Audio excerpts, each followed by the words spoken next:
loi dont je parle de 1806 pour accompagner le citoyen dans ses démarches auprès de l'administration. Une administration dans certains pays, comme je l'ai décrit tout à l'heure, qui était plus ou moins distante de la population et qui a besoin pour sa légitimité de la confiance du citoyen. Si le citoyen ne croit pas en ce que fait la justice n'est pas légitime. Si le citoyen ne croit pas en ce que fait monsieur le gouverneur et monsieur le préfet, ils ne sont pas légitimes. Nous avons besoin d'intercéder avec les citoyens et d'avoir la confiance du citoyen pour être légitime dans ce que nous faisons. Parce que nous pouvons être légalement investis. Mais pour être légitime, il faut être reconnu. Il faut être reconnu, accepté par les citoyens. C'est ce travail que le médiateur fait. J'aurais pu en parler jusqu'à midi, mais il faut qu'on abrège pour que le débat ait lieu. Et ce travail que fait le médiateur n'est pas un travail d'administrateur. Le médiateur est une autorité indépendante qui ne dépend d'aucune autre autorité. Pas même de celui du président de la République. Il ne reçoit d'ordre d'aucune autre autorité. Ça, c'est quand même une mission très importante. On vous dit, on vous a créé, vous êtes libre. Vous ne pouvez pas être destitué.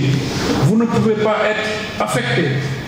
Vous ne pouvez pas craindre un remaniement ministériel. Donc vous travaillez pour le compte du citoyen, c'est à vous d'avoir, on vous a donné les moyens, donc c'est à vous d'avoir le courage et la sagacité pour travailler pour le compte du citoyen. Et vous faites ce travail comment? Avec des pouvoirs. Parce que le médiateur de la République, on peut le saisir librement. On peut le saisir librement. La saisine du médiateur est libre. Il suffit que ça soit par écrit. Et dès que vous saisissez le médiateur, il a l'obligation de saisir pour votre compte l'administration concernée. L'administration concernée et de bousculer cette administration concernée. De bousculer cette administration concernée et peut-être même de le dénoncer dans son inertie.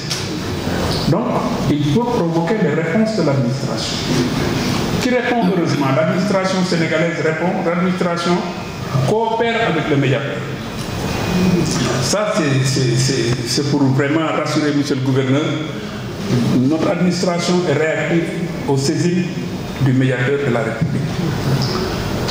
Le médiateur, investi comme autorité indépendante, a des pouvoirs. Parce qu'il peut ordonner des investigations.